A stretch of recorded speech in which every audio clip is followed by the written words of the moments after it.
I know she's going to say the same thing she always says every Thursday. Yes, I'm excited. It is Thursday, and we want to thank you for supporting the Black Podcast. But before we do anything, we need to make sure you're doing your part in sharing this video right now. Don't wait till it's over. Don't wait till later on. Don't think about it for tomorrow. Right now, you need to share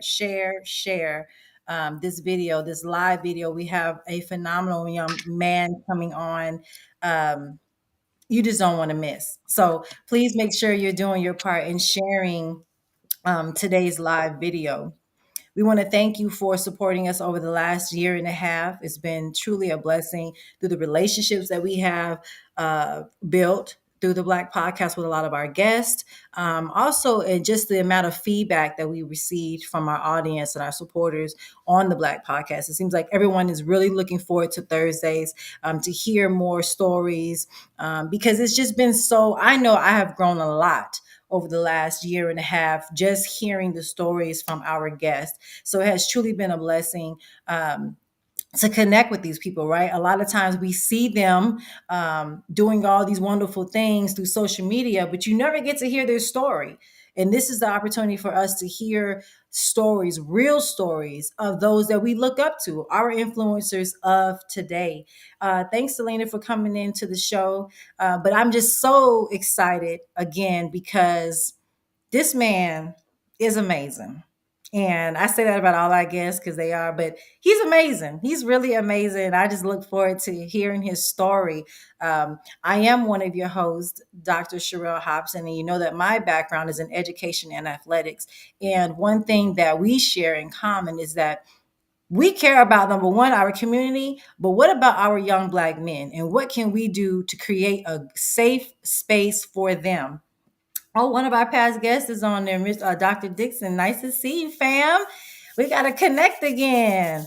We got to connect again. We would, so yes, so that's what we strive for on a daily basis. That's what I strive for on a daily basis. That is my passion, and that's how I got connected to my partner here, Mr. Streak. I was almost going to call you Dr. Streak. I guess we could just claim it since you got it in the, Amen. In the it's in the process. work.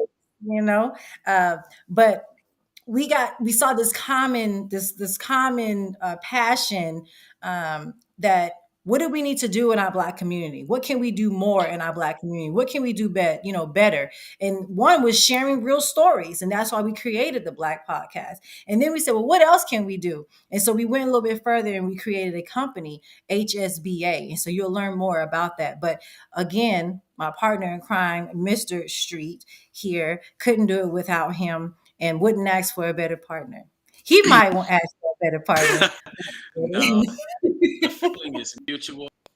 And I mention this every so often, opening up our shows is, each one of us, like there's a big picture, life is a big picture, or a big puzzle. And each of us, we are formed differently. And there's a certain part of that puzzle that we fit into. Dr. Hobson, she fits in a completely different space than I fit in, but when we come together, the picture is whole. So being able to join forces, that's what our community needs. We hear the whole crab in a barrel mentality type thing. I could have easily said, nah, Sherelle, like you do your thing. I'm already on my roll over here. Like, I'll see you someday. But no, like I had my thing going, yes. But there's so much that she was able to bring to the table to make what I have to offer so much more rich. I think about the Black Podcast, and a lot of the work that I do is based off of Dr. Claude Anderson's principle of rebuilding the Black community, where he speaks about the 5-story building. And I want to say it's the 4th floor, he speaks about is media, us having our own media outlets. So I look at this as a form of our media outlet, whereas we can tell the narrative, we hold the narrative, we tell the story that we want to be told, the real story, not just the crime that you see in mainstream media, not just the riots, so on and so forth. So we understand that we are not a monolith. We have a variety of different flavors, of different expertise across the spectrum. And ultimately, when we come together and we share one another's story, we're able to help that next generation realize, oh my goodness, I'm going through what he went through. So maybe I can make it. So, pouring stories of hope, and as the acronym of our name is boldly leveraging affluent connections for knowledge. And we define affluent the way we want to define it: affluent, rich in knowledge, rich in experience, rich in excellence. And at the end of the day, we have a guest each week that is able to contribute to that. And without further ado, I'm about to sit back. I got my notebook. I'm about to take notes so I can continue to pay it forward as we move forward. Let us introduce to you Dr. Anthony Hamlet. How's it going? Good, good. Hi guys, how you doing? Thank you for having me. I appreciate it. It's a pleasure. It's a pleasure. Take us Yes, away, Sherelle. absolutely. Absolutely, absolutely. So we know that we want to be able to maximize all our time with you because you are a busy man, and so we don't want to take up all your time, but we want to take up some of it. And we always talk about, behind every glory is a story, and we know that we see the pictures and we see your life. And we think, wow, his life has been perfect. It has just been all laid out for him.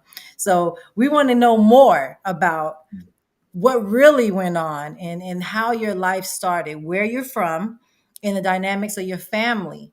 And then we're going to work our way up to why you're doing what you're doing right now. Excellent. Well, as you guys say, everyone has a story. They see you right now with all these awards and accolades and positions where you are, but everybody has a story, and especially when we talk to our children about the idea of resiliency, the idea of that you can make it regardless. You just have to have a vision and a dream, right?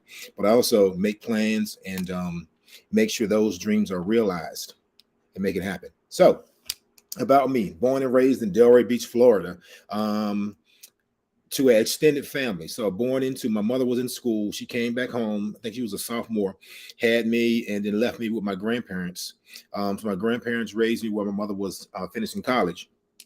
And then when she came back, I lived in a household with my grandparents, my two cousins, who my grandparents were taking care of, and also my mother. So I had a little extended family background. Came up in a rough neighborhood, lot of drugs, a lot of crime. And unfortunately, I had an absentee father, which kind of shaped me into wanting to work with children. I always want to work with children, but guess what, guys? I never wanted to be a teacher. Never. That is not what I want to do. So what's interesting, what you guys said, very similar to both of you, right? So athlete education, but also on the other side, one of my first major at University of Miami was psychology.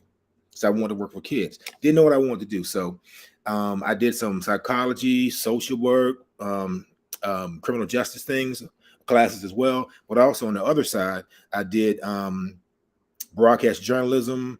I did some PR work as well as far as classes. So I had a very diversified background. Matter of fact, when I graduated, they said you had enough credits to have 2 degrees. But because I was just interested in learning. I didn't know what I wanted to do, but I know I need to be prepared to decide whatever I need to do. Right.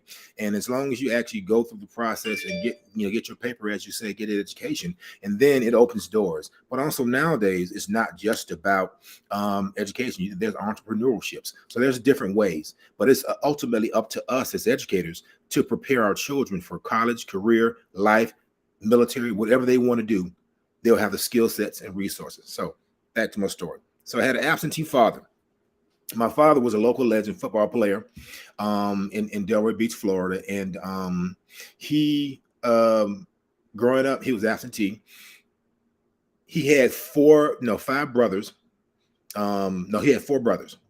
All of them were incarcerated, including him, as I was growing up at various times.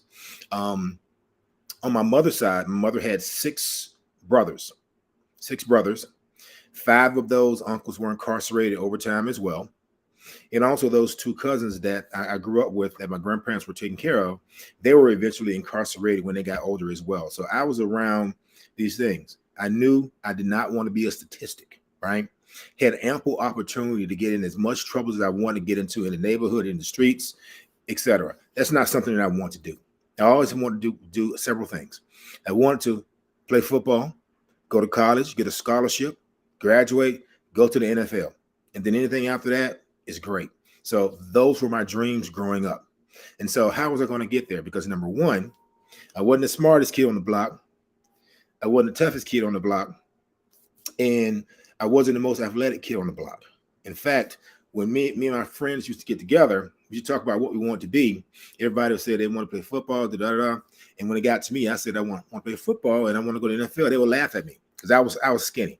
You know, you can't tell that right now at me standing about 6'3" and a half, 300 pounds, but it was a little different back then growing up. I was a beanpole.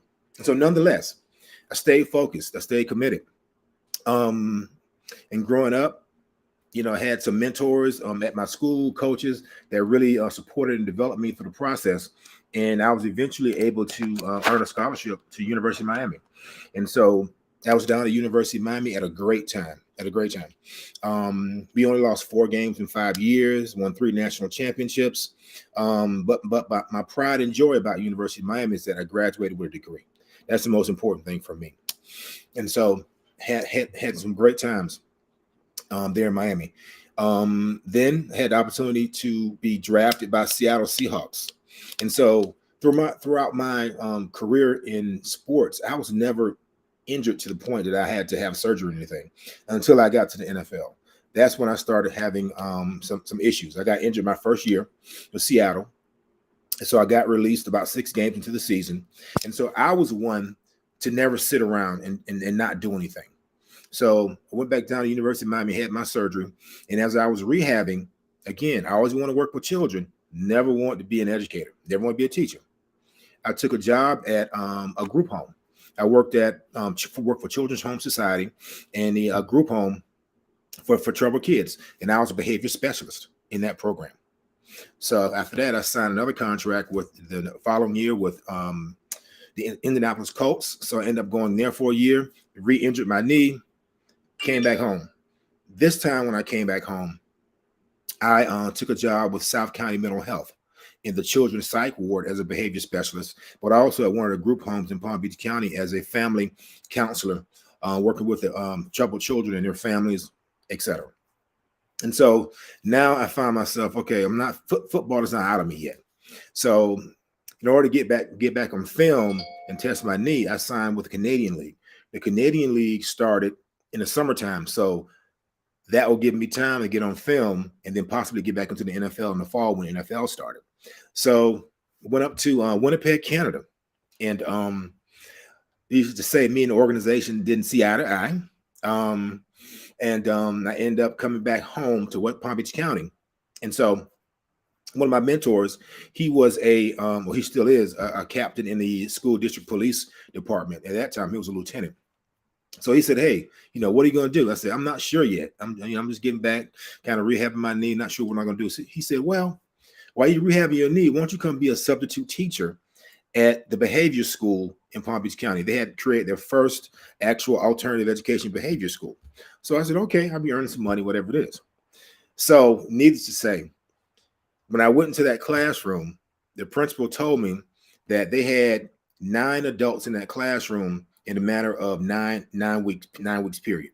They had 4 teachers that quit, 5 substitute teachers that quit that particular classroom. So I go in the classroom, nonetheless, I shut it down.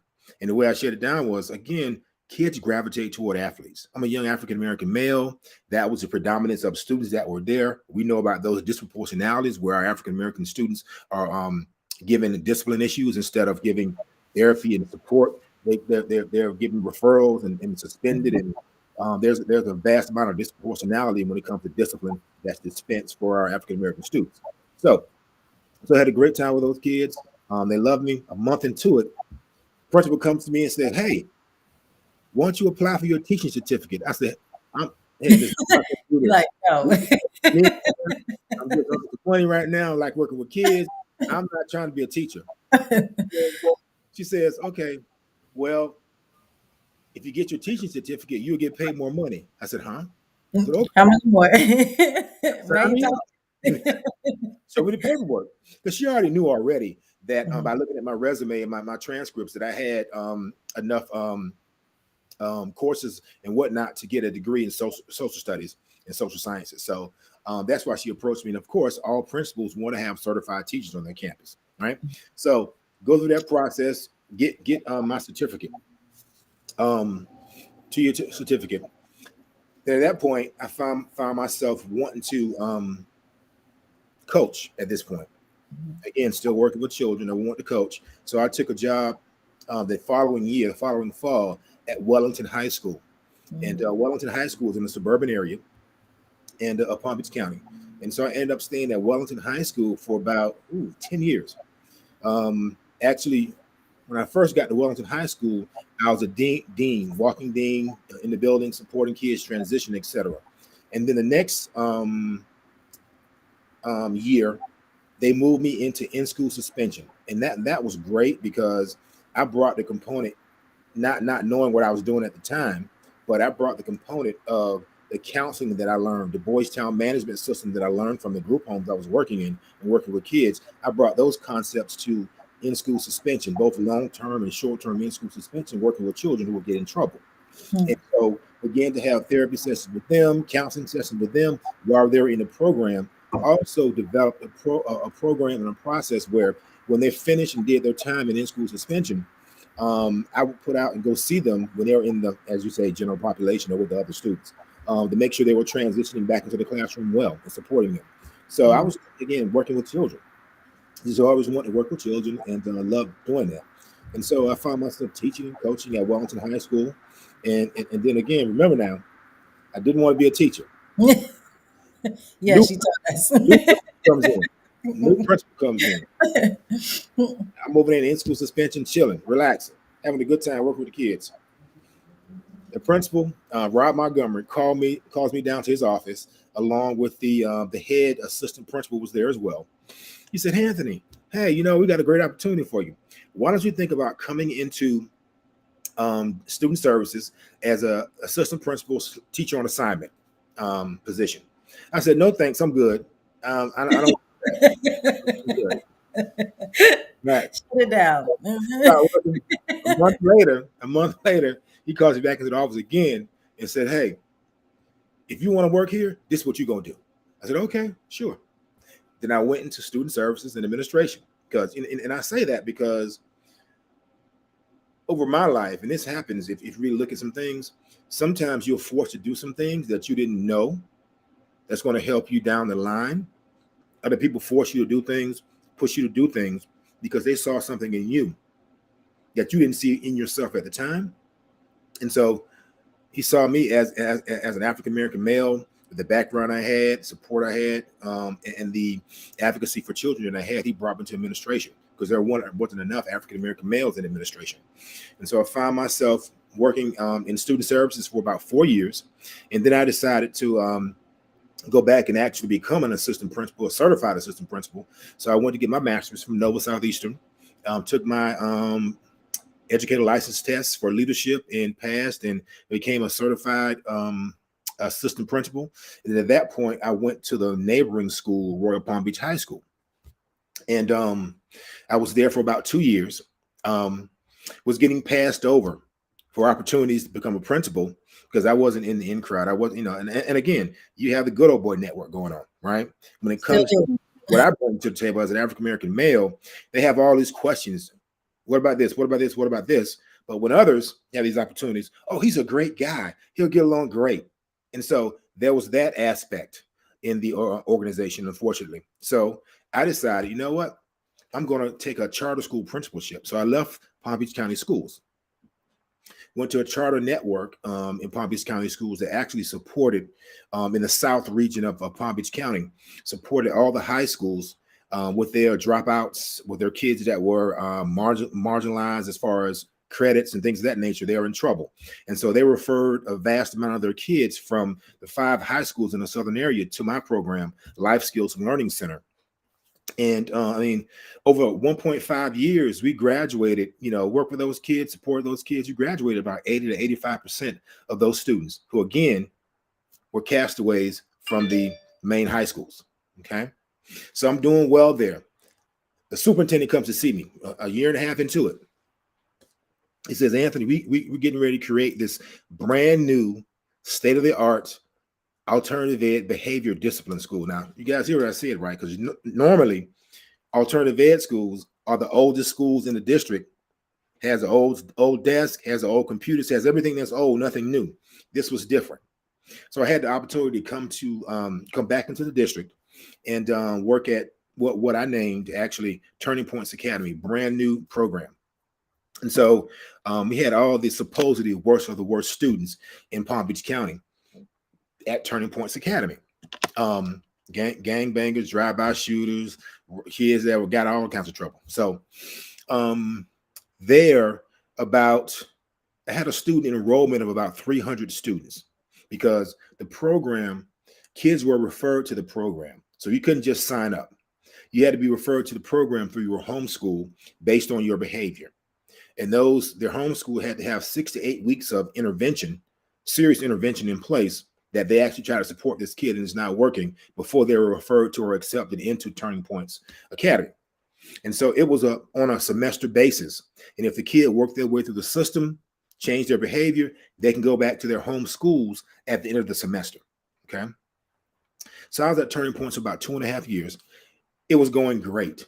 I mean, the kids would come. It was going so well that when kids actually finished the program, because again, this was on a referral basis, they would go back to their home schools, purposely get in trouble to come back to Turning Points, right? Because they found success. We were supporting those kids. We had a counseling component, and it was different for those kids. And sometimes you need different for kids and not in the mainstream. And so, right. And so, 2 years into it, 2.5 years into it, superintendent comes to see me. Anthony, you're doing a phenomenal job over here. You're doing a great job. We want you to go to, what do you think about going to JFK, John F. Kennedy Middle School as the principal? I said, absolutely not. No. Now, context, right? Somebody would say, well, you're at alternative school with supposedly bad kids. They want to send you to a comprehensive school. You don't want to go? This is why. At the time, JFK was considered and on the list of in the top 10, I think it was 5 or 6 worst schools in the state of Florida. They had the state intervention team at that school. They had the district intervention teams at that school, teaching classes, working one-on-one with kids. And again, that was just one part of it. The other part of it, the school was out of control. It was in the hood, as they say, in the bad area, as they say, in Riviera Beach, Florida. Had a lot of gangs, a lot of things going on. And so they had riots at the school. Teachers would get knocked out. It was crazy, right? And I'm like, hey, no, I'm good. I'll stay here at the alternative ed school. It's nice and safe over here, right? But now I had 300 student enrollment. And of my 300 students, about 150, now mind you, Palm Beach County is a district of 190,000 kids. Wow. So I had the most intense behaviors. And so 150 of those students at Turning Points came from JFK. And some of those kids I would see come to the door like, this kid don't belong here. It's like, this kid does not belong here at all. So a lot of that were the students from JFK. So 2 weeks, 3 weeks later, the chief academic officer comes to see me. We have the same conversation as I had with the superintendent. No, I'm good. No, they're right here. If you guys got a high school that opens up, call me. I love to go to high school, be around those sports and have a good time, great time, in that high school atmosphere. Okay, he leaves. 2 or 3 weeks later, the area superintendent who supervised JFK came to see me. Same conversation. And they don't just come to see anybody. No, I'm good. Nope, I don't want to do it. Nope. And so at this point, I knew they were going to try to force me to go over there, which the superintendent can move someone, but the nature of the school, he wanted somebody who wanted to go.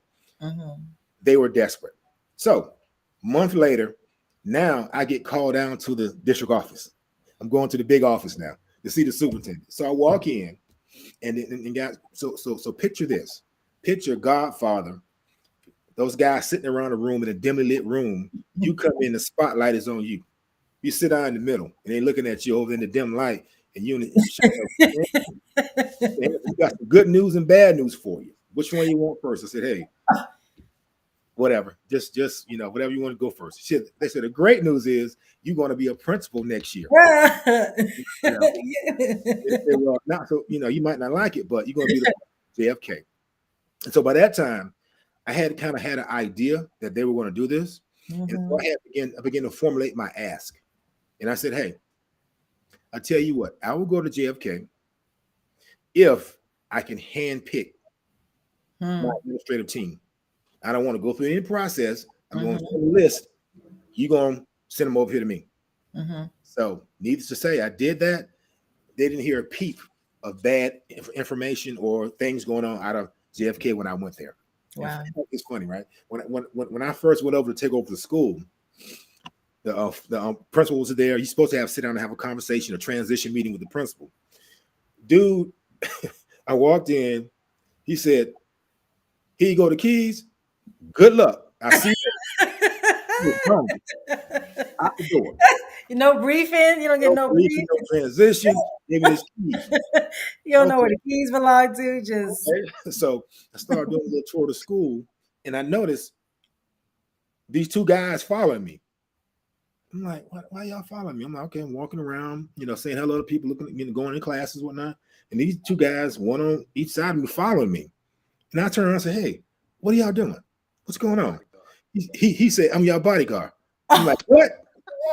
The school was that bad. They had two bodyguard for the principal. That's crazy. The principal used to get threatened every day. Kids tell me to beat him up and curse him out. It was crazy. It just, it was out of control. I'm like, no, I'm good.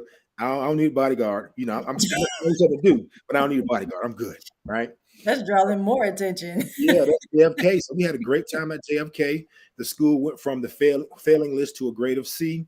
We actually got IB certified, International Baccalaureate certified in the middle years program, and created a magnet program where suburban kids started coming to the inner city to come to this magnet program. Wow. So we did some great things at JFK. Now it's time. 3 years in. Now, the high school that I went to, their principalship opened up, Atlantic High School in Delray Beach.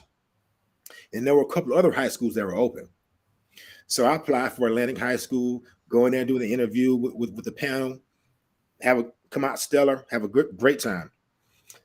Gets caught. Next thing I know, I get called down to the superintendent's office to have this conversation about going to high school now. And they said, hey, good news. Different superintendent now. That's good news for you.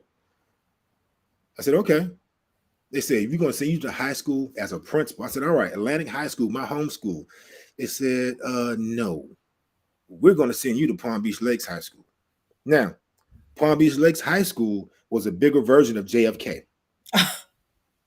That's where all the kids, feeder pattern kids, fed. They get kicked out of JFK, got to go over there. You got to go to the Palm Beach Lakes High School. So it was a bigger version. I'm like, oh my God. Same thing. I said, hey, administratively, this is what I need to have. You're not going to hear any problems out of JFK. Out of Palm Beach Lakes anymore. So went there, same results, phenomenal results. And so next, I got tapped to, I was at Palm Beach Lakes for about 3 years. We did some great work. I got them off the state watch list as well. Went from an F to a C, and did some phenomenal things for Palm Beach Lakes High School. We had 5 of the best magnet programs in Palm Beach County.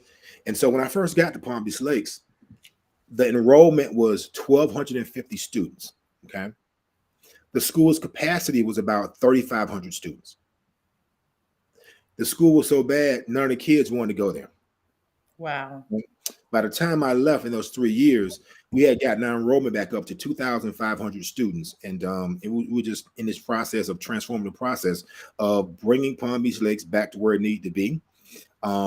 And working with our students and families and our faculty and staff about, what it takes to really make this change for these kids. So we did some phenomenal work there. Then after my 3 years at Palm Beach Lakes, I got tapped to go to central office as a director of accountability, school transformation. Oh, wow. And so I had the portfolio of 22 schools, and they were 22 of the lowest performing schools in Palm Beach County. And so I did that for 2 years until taking on the superintendency in Pittsburgh. And then here we are. So that's a little bit about me and my background a little bit. You are. I knew you was amazing, but damn. Yeah. Thank you. I mean, oh my gosh. I was laughing in the beginning when you were talking about being a behavior specialist. Hmm. Because I remember when I graduated from college, I was a track athlete, so I ran in college. And once I graduated, they were like, so what you gonna do? I said, I'm a Right. coach. I'm gonna coach, and that's what I'm gonna do. They said, oh, so what are you gonna teach? I said, no, I said I'm going to coach. I'm not teaching anybody. Like, so here I am, 17 years later, like you, trapped. Like, are you Yeah. serious? Uh, but my very first class that they put me in, while I was getting my certification, they put me in I guess what they call it back then, BIC, behavior intervention something Yeah. class, Hmm. and I got beat up by a Oh. kindergarten. Uh-oh. Yeah. Yeah. I told him, I said, you need to sit down. And he had a little routine. He'll step on your foot, he'll go, and then when you bend over to go, ow, he'll punch you in the stomach. I said, I'm not teaching no kids. I'm like, That's I'm about to fight this kid. And so I yeah. was Yeah. like, are you serious? I can't believe I got beat up by this little kindergarten. I mean, he was just, and just like you, teachers leaving, walking out, and it was like, okay, Yeah. this is not for me. But I really enjoy hearing your journey. Thank you. We always talk about, or I always talk about athletics. Just from what I've seen, is done, for our young men, for everyone, but especially for our young Black men. Um, and I want you to talk a little bit more about, because I truly believe, because you've been so obedient, God has just continued to align you in these positions and put you in places that you didn't understand, but of course you succeed. Um, but I want you to speak on being in that space where you're looking at these students that you see all these little common, you're looking at this one like, oh, he has the same kind of background I had, or this kid has the same kind of story I have. Like, Mhm. how are you able to how are you able to continue to press in this space where these kids have so much potential, because they're built a little bit different than how you were built or I was built, where you had your situation, but you had the willpower to kind of continue to press forward. And Mhm. so how did you have those kind of conversations with your students when you came in there and they're like, okay, let's see how long it's going to take till we run him off, and That's you thinking like, y'all don't know where I'm from, don't let this tie fool you, right. man, so if you can just speak on just what was that initial conversation or greeting with them when you first took over your first leadership position. So one of the things that I did, to your point, always understood that we need to engage kids. And I don't think the adults in the organization or the school or district, they engage the students enough and really have authentic conversations with them, to hear their voice, to hear their concerns and their issues, which are valid, because ultimately we exist in public education to support children. And if we're not having conversations with them and hearing their voice, we're kind of remiss in what we're doing, right? And so I would have intentional actions. And give you this one example. To your point, usually, and you guys probably went through this process in your schools, your principal at the beginning of the school year, if they even did it, they would have discipline assemblies where they come in and talk about the expectations, what you got to do, etc. Usually, those are done by junior, senior class, or sometimes the entire school, depending on how large our school is. So I knew from experience that doesn't work. No kids are paying attention. You got 1,000 kids in the gymnasium. Nobody's paying attention to you. So what I did, um, is I worked with my administrative staff to come up with a schedule where I would meet by myself with these 150 kids at the most, and have an intimate conversation with them about expectations. So usually discipline assemblies last about 2 or 3 days. This process took, especially at the high school level, took about 2.5 weeks, but it was worth it, because those kids got to really understand who I was, understood what my expectations were, but also I began to know them, Yeah. begin to hear their voices, hear their concerns, their wants, their needs, and their concerns about their school. But also, what I did as well is I showed them the data. I said, "Hey, this is you. Yeah. All this discipline issues, all these suspensions, that's you. Mm-hmm. All this failing grades, whatever it is, that's you. Now I'm saying that that's you because this is what the data says. Mm-hmm. But I know that's not you. And so what are we going to do to fix this? Because Mm-hmm. ultimately, if we get this right, that means you being successful. That means you're having fun. Mm-hmm. And so really talking with them about the implications and what this means. Like Yeah. this is what the society thinks you are. A bunch Right. of bad kids. You're giving them exactly what they said you are. You know what I mean? Having this real conversation. So that's Mm-hmm. not you. But so what do we need to do? How can you be successful coming to this school? What do you need to be in? What do you need to be in place for you to have a successful day? They need rituals, routines, consistency, and adults need the same thing. Yeah. So we came up with these rituals, routines, and norms that the kids had a hand in, and the faculty and staff had a hand in developing as well. Now, guess what? Everybody owns it. Yep. Everybody owns it now. It's not they did this to us. They did no. This Right. is about us, all of us working together, Yep. wanting to come up with a collective vision of how we want this school to run and how we want this school to be. And when people come onto this campus, they want to see our children having a great time. And I Yeah. want to have that experience. So really talking with them about what that looks like, how it can happen, what we can do as a result. And so that really made a difference in me jump starting off my school year with my students. And that went a long way. So that's kind of how I began to have that dialogue with kids. Always believed in student voice. Yeah. Even when I came to Pittsburgh Public Schools, part of the application process, um, kids want to have more voice. And what they had a student panel that came up with questions that I had to answer and come up Mhm. with an essay for these questions on how. And one would be, how would you engage students to uplift student voice? And so I had, write about that because, and then really the students say, again, they picked mine as the best essay and plan of action, what they want to do. And so when I went to Pittsburgh, one of the first things I did was create superintendent's student advisory council. And this was, I started off with all the 9 high schools and them selecting 3 students from their high school. Now this was all student led. This wasn't wasn't an appointment by the principal. I didn't know. The students need to nominate and select who they want to represent them in this superintendent student advisory council. And it went well. And then the last year of my tenure, we actually expanded it to our middle school students as well. So we had representation from that level of student, really hearing their voice. And I met with them. I planned with them about different projects, brought them in on different ideas, things you want to do to get their opinion. Because ultimately, again, we're doing this for them. And Yeah. so I was just going to look for you as a student. Mm-hmm. But I also got ideas from them about what they needed and what they were seeing. And one of the things that came out as well, when I began to bring them together, they didn't realize how inequitable it was across the district. And then Hmm.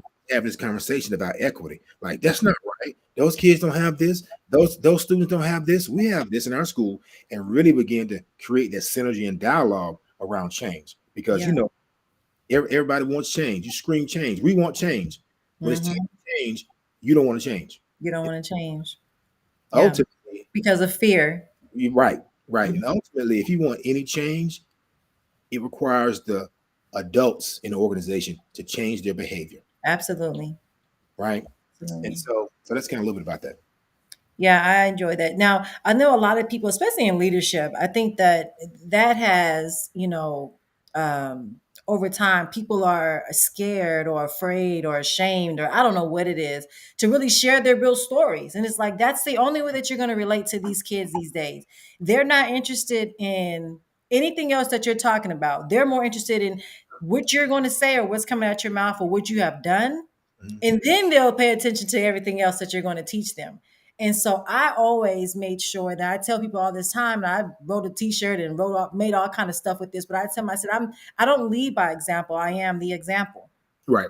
So a lot of my girls will say, "Ah, you always dressed up. You always got on heels. You don't be looking like a coach." I said, "Well, there's a time and place for everything. You're a woman first, and you're an athlete second." Mhm. And so just teaching them those things. So do you feel that just with your background in athletics, that these students were like, oh my God, we have a celebrity as our principal, because that's basically what it was. I mean, to them, they look at the NFL, but to have somebody on their campus speak to them, do you feel like, did you share that with them when you were sharing your story about your NFL experience, and do you feel like that really helped to give you a connection with those students? Oh, absolutely. Yeah, definitely share that whole experience. And I didn't even talk about this because there's so many things that happened to me over time that shaped my life. When I was 5 years old, I was run over by a truck and had a 50-50 chance of living, right?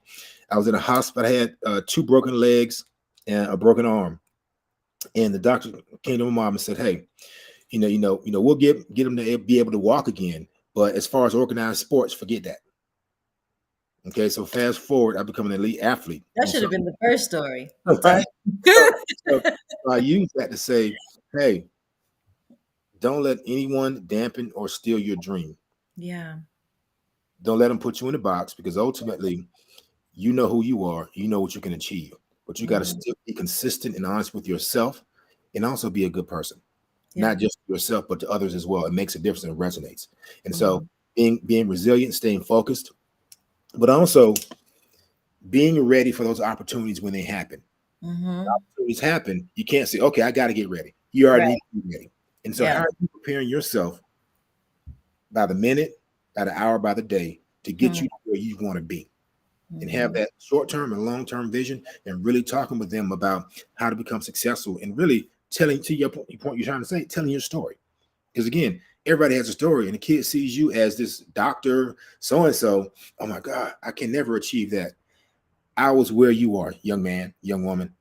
You can achieve it. Make no mistake about it.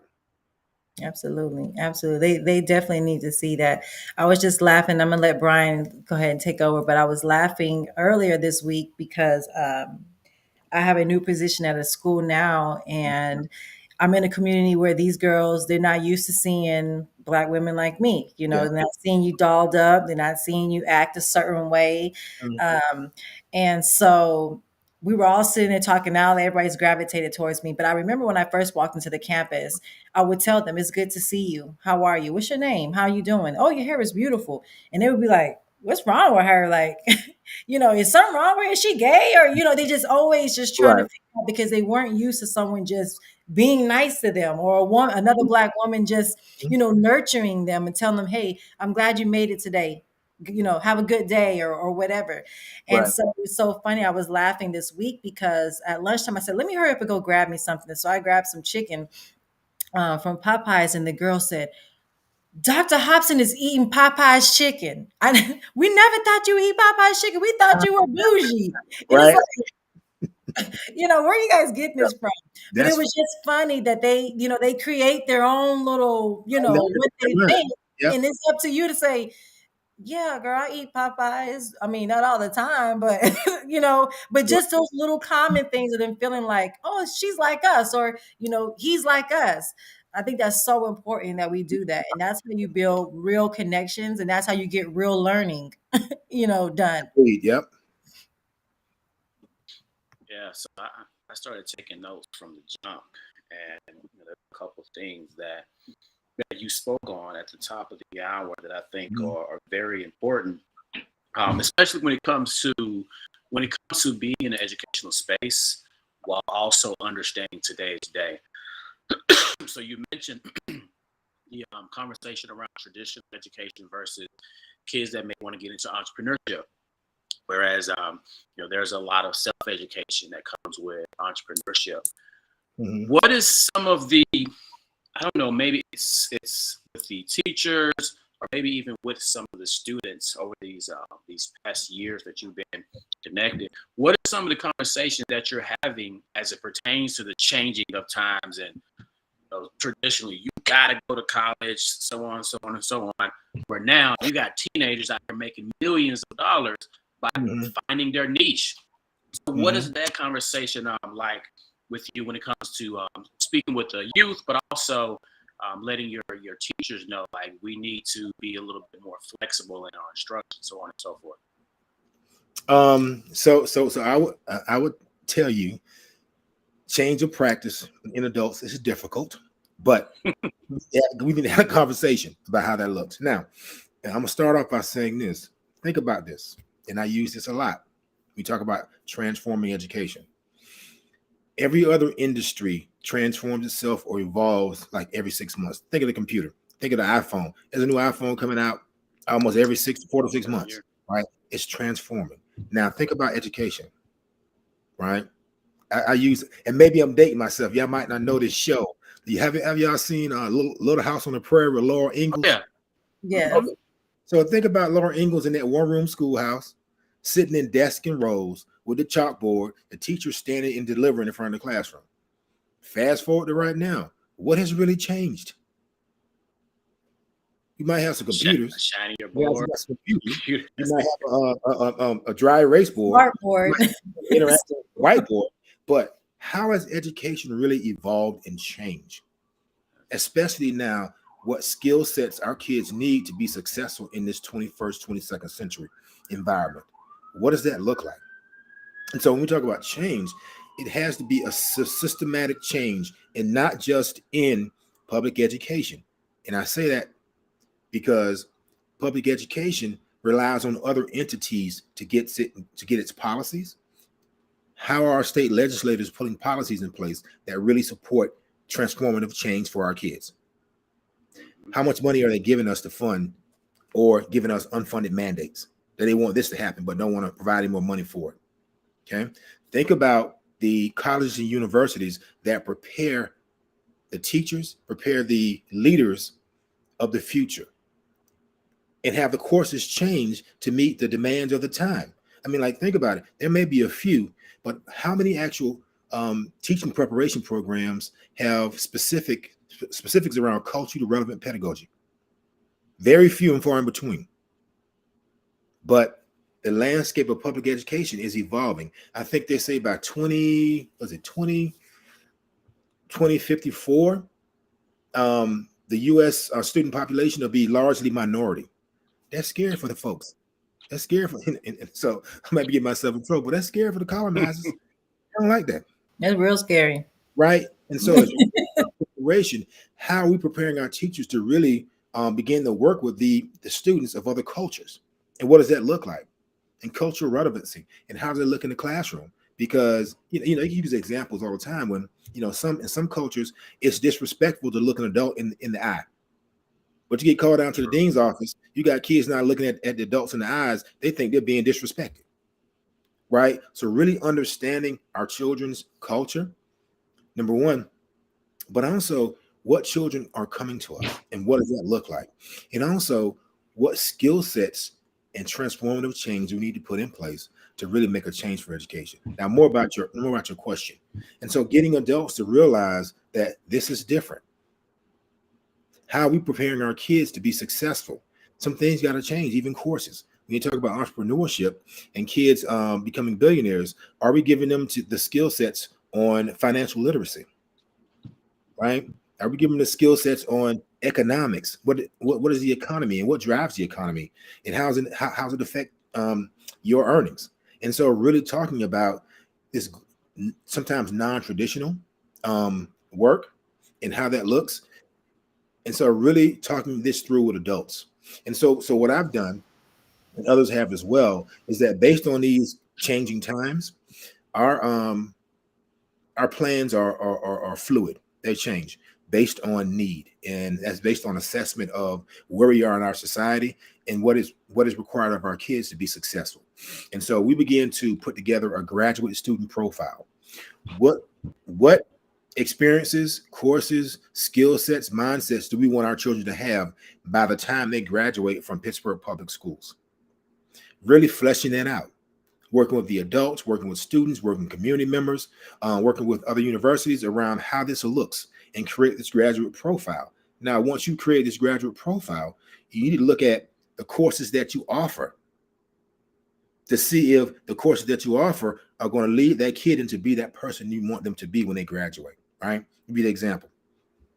You might say, you know what? We want all of our students to have experience in foreign languages. Now, if you're not requiring that schools have foreign language in their curriculum, in their course offerings, how can you meet that demands of that graduate profile? You said that's what you want to have.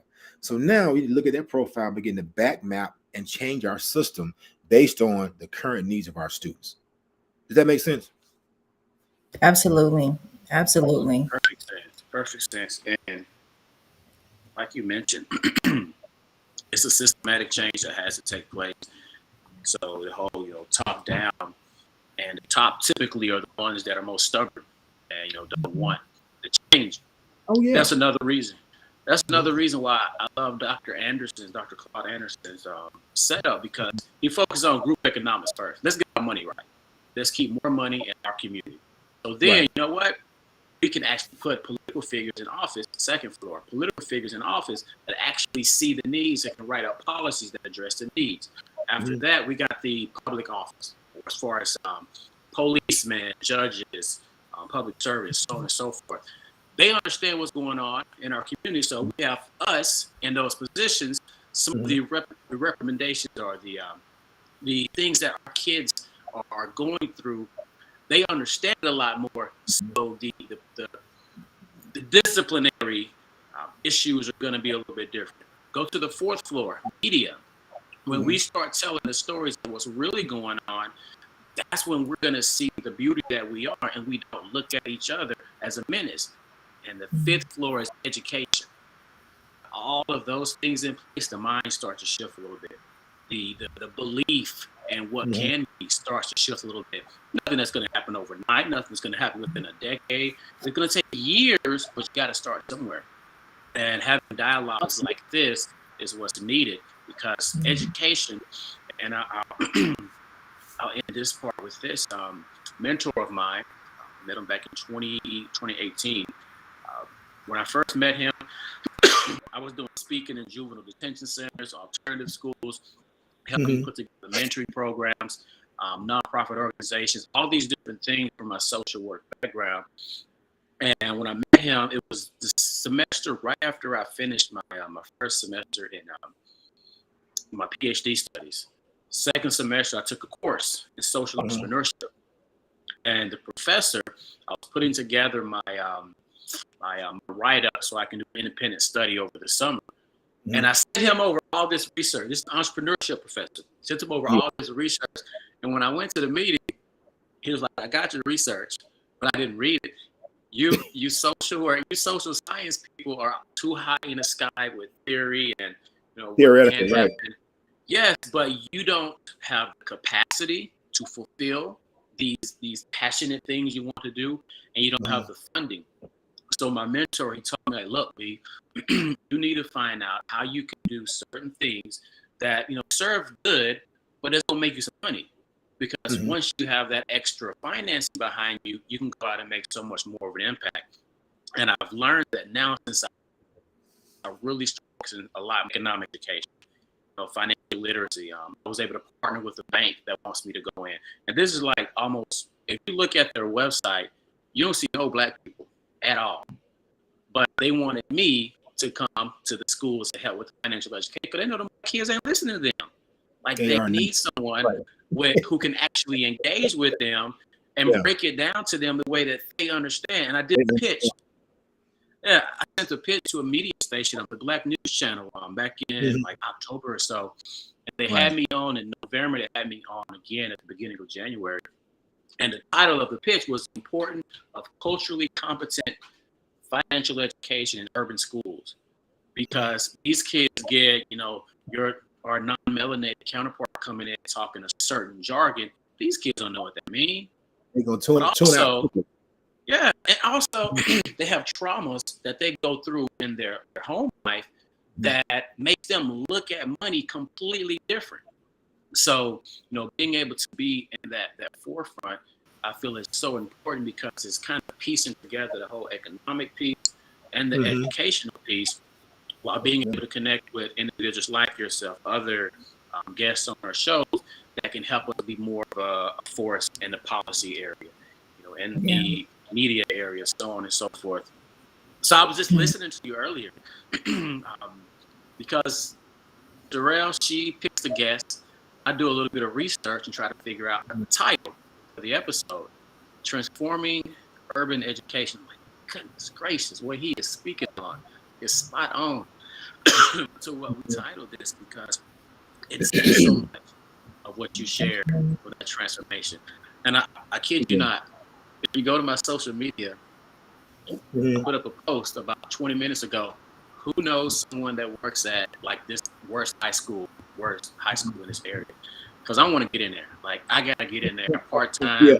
position or something because Mhm. you inspired me, man. Like I've been wanting to do it for the longest because when I worked at the juvenile detention center as a speaker and a mentor throughout the summer, Mhm.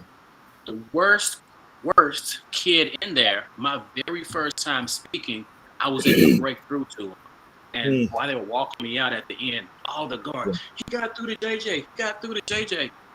Mhm. And you gotta approach them from a completely different dynamic that a lot of these people aren't willing and able to. So I see that in you, and I definitely am going to Thank you. continue to follow and glean that off of you. Absolutely. Absolutely. Yeah, I appreciate that. So, what are Yeah. you doing? What currently, like in your position now or at the district? What are we doing? Because we know that a lot of our students deal with a lot of different challenges, like we all have, right? But what do you feel like? Do you feel like our education system is meeting the needs of our young Black men when it comes to the trauma that they deal with? Um, do you feel like we're there yet, that we're at a comfortable place to have these conversations with our young men and women on the different, what they're seeing on a daily basis, the killings and the robberies, the shooting, the police, I mean, all these things. How are we addressing those issues now, and do you feel like we're there yet, to have that open dialogue or conversation with our students? I think right now we're just being transparent. We're not prepared to really delve into that and do that. Should we do it? Absolutely. But do people have the skill sets to really, um, sit down and really decipher those emotions and behaviors? Now it's one thing as we tell administrators and educators, we can give you some skill set and resources. We're not requiring you or expecting you to be a school counselor, to be a social worker, but you need to have some tools in your box to help you get through this because it's going to pop up at some point. And so it's incumbent upon us as administrators to make sure we create those spaces where people come in, being able to have conversations about their vulnerability, what they know and what they don't know, but also being in a space to grow and making sure that we as administrators provide them the skill sets, the resources, the training, the support they need to have those conversations with our kids.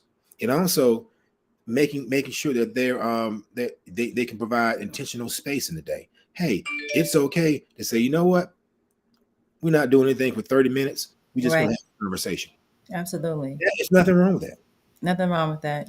Then start your day like that in the middle of the day, at the end of the day, whatever it is, just to have this conversation about how we're doing right now in the moment.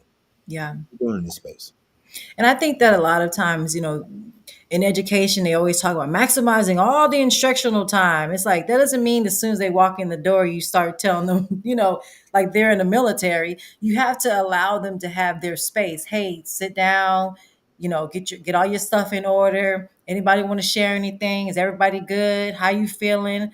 And then now, okay, now it's time to get busy. But you have to allow them to have that space. Mm, A lot of us, I mean, even as adults, we need that space. We need that time. The kids, the students need that time and that space as well. And so I mhm. think it's so important. And I love the fact that you allow those that follow you, to be themselves and open up their space because the teachers need it too, right? So let's Yes. have some real conversations because it's nothing worse, as an educator or as a leader now, where you see all these things going on in the world, and then it's just like business as usual on Monday morning, Hmm. you know, and these They, kids have seen, Lord knows what, George Floyd and just all kind of stuff. And it's like, okay, it's Monday, let's sit down, let's talk about mhm. algebra 2. It's like these kids ain't, you want to know why he's not listening and why he's not paying attention? Because he's still thinking about what he saw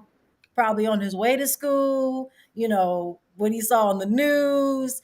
And so we really have to break away from, because Mhm. what people don't understand, especially in education, is learn the kid first and understand who that child is first, outside of being a student. Know who the child is first, and then anything after that, they'll listen, because you have a Yeah, relationship with them. Build absolutely. a relationship with your students, and people don't Exactly. understand that. It's like everything is about a relationship. How you got that girl to do this? I have those same type of kids. Oh, as soon Hmm. as I get to the school, adults are the worst. You talk about Yeah. adults, they label the kids. Oh, girl, last year that kid was doing X, Y, and Z. It's like, well, what if somebody held you accountable to the things that you did last year, or Exactly. Right? two Yeah, years ago? You wouldn't have the job that you have. you But sure they would. put these students in these boxes of, Hmm. this child's a troublemaker. This child gonna end up like this. This child's gonna end up like that. And so a lot of times our students end up just going along with what everybody's already saying that they're going to do. Right. And so we have to build those relationships, like you talked about, and say, you will not be that guy. You would not be that girl that got in trouble last year, that cussed a teacher out or whatever. You have to start speaking those things into their life. And I always start teaching my kids now, I start speaking affirmations to them. Write down, you know, what does that person look like that you would love to become, that you've never seen? What do they have? Hmm. What are they doing? And it makes them write, it makes them think. And then it's like, and then I was like, now share. Oh man, I don't want to share, because it's almost like a pride thing. They still dreaming inside, but they don't want to speak it anymore, because it doesn't look as hard as saying, I just want to do this, or I want to do that. So they kind of mask what they're really feeling by trying to act like a thug, or act like they don't care, but they do care. And so a lot of times, we miss those opportunities of building those relationships with those students. And that's why the learning is not as relevant as it should be anymore. You got those who are succeeding, continuing to succeed, and those that aren't, not. Because we're not building those relationships. And so I really appreciate you as a leader building those relationships with your students, with your campuses, and really placing you in these different positions where everybody's like, hey, I don't want nothing to do with that school.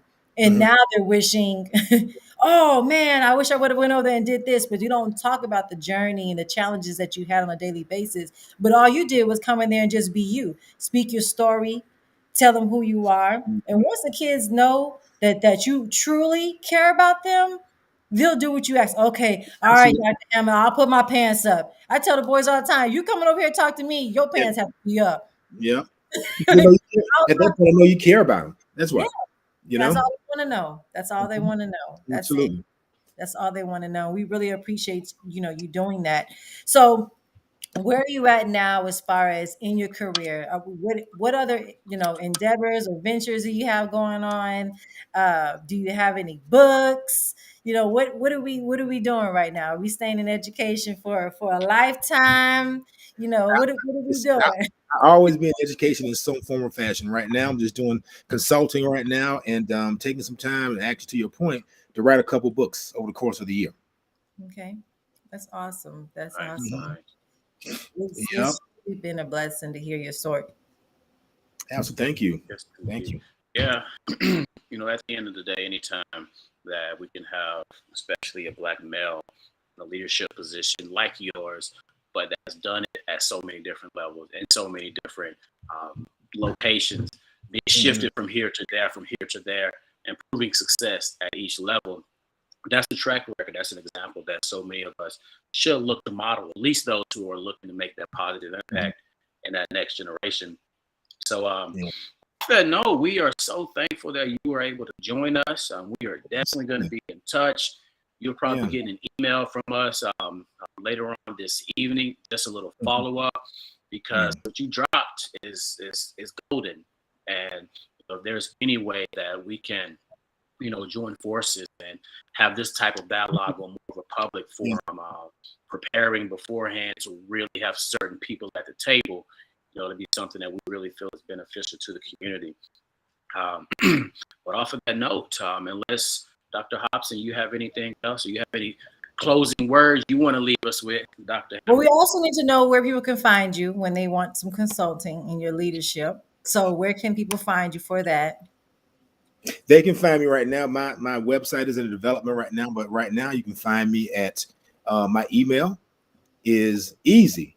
It's Dr. Anthony Hamlet, Dr. Anthony Hamlet at gmail.com. Very easy. Perfect, Yeah. perfect, perfect, perfect, perfect. Well, I'm just so glad that you said yes to the invite. And Brian's always excited about, and I always say like, okay, when I send these invites, I'm like, okay, please answer. So, and so I'm just so glad that you. It just really shows a lot about you and your leadership. That you take the time to share your story and continue to push and strive despite of your challenges and what your life looked like. And like you said, you never know why you end up doing the things that you're doing, but it all starts making sense when you start looking back at your Mm, life. Oh, okay, so now I see why I ended up at this place, and this neighborhood looks like the neighborhood I lived in, or and so I just love that you just really make those connections, that you're continuing to grow as a leader, and that you're helping to lead others. And so we mhm. want to tell you to please continue to work and operate in that space, because you are doing it well, and we need you out here. And so we just thank you for that. Absolutely.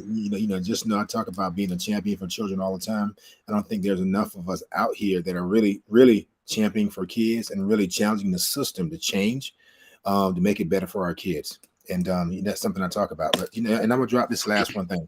So something to think about sometime. I love to come back and talk about it. How can we eradicate the illiteracy gap? How can we eradicate this achievement gap? What needs to be put in place to make that happen? Wow. I love that. I love that question.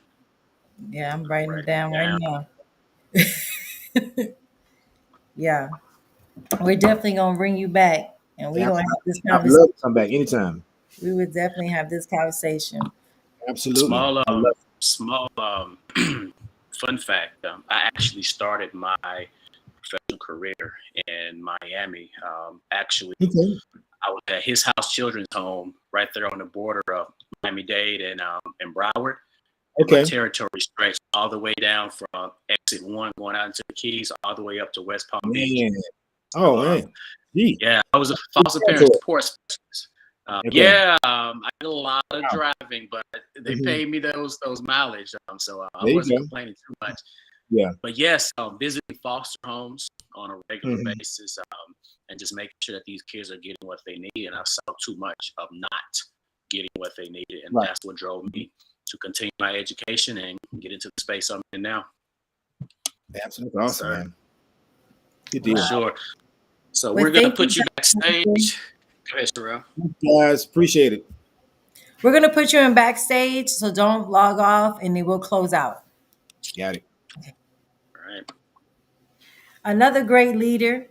So make sure you're doing your part in sharing. If you're not sharing, you are not doing your part. You never know who's in your circle that needs to hear these stories. It's not about you or whether you can relate. You never know who's in your circle that needs to hear these stories. Hearing his journey of just a broken, getting ran over, and having a 50% chance of not living or walking, to going to the NFL and now being a superintendent. Those are the kind of stories we need to hear. How many times has somebody told you that you can't do something, or you won't make it, or it's impossible? These are stories that we need to share more in our community, because nothing's impossible when you continue to be obedient and strive uh, for excellence, and then you'll be surrounded with other people that's going to put you in those positions. And so I'm just so grateful for his journey, and him sharing his journey, because a lot of people don't, especially when they've played in professional sports. That was a pay cut for him. Seeing an NFL check and seeing a school teacher check is totally different. Okay. So it is totally different. But the fact that he continued to press even when he didn't understand, and that's the thing that we have to learn to do. Even when you don't understand and you continue to push, that's where you really get to see the harvest of which the seeds that you have planted. And so I just think that's so important, that even when you don't see it for yourself, continue to press, because you never know what's going to come out of it. Real talk. That's real. Like, push through when you don't want to. Guys, if you want to stay in the know, you want to continue to communicate with us, know what's going on, be a part of what we've got going on, make sure you visit our website. We are hsba.com. You can find out about all the programs that we have to offer, the breakdown that we have when it comes to really being able to pour into that next generation and help them follow success all the way through education and even beyond. Check us out on Instagram as well at b.r.hsba. And we'll be just continuing to share some of the things we've got going on, some facts and stats here and there when it comes to education and lots of things going on around us. And we'll have a newsletter coming out. We have a newsletter coming out on a monthly basis that you can keep in touch with as well. You can find that through our website. Off that note, it's another one in the books. We'll be back around the same time, definitely same day next week. Yeah. So y'all enjoy your weekend. Y'all stay safe out there. Stay warm because it's cool front sweeping the nation. Yeah, we got tomorrow off. Hey, you can have tomorrow off. I'm gonna be here in the cold as it's front. Well, it's not off. You know, it's never off. The grind never ends for people like us who are in that space. But we love you guys. Thank you for supporting the Black Podcast. Please make sure that you share this content and check us out on wearehsba.com and find out more about what we're doing in the Black community and how you can help. That's it. All right, y'all take care. See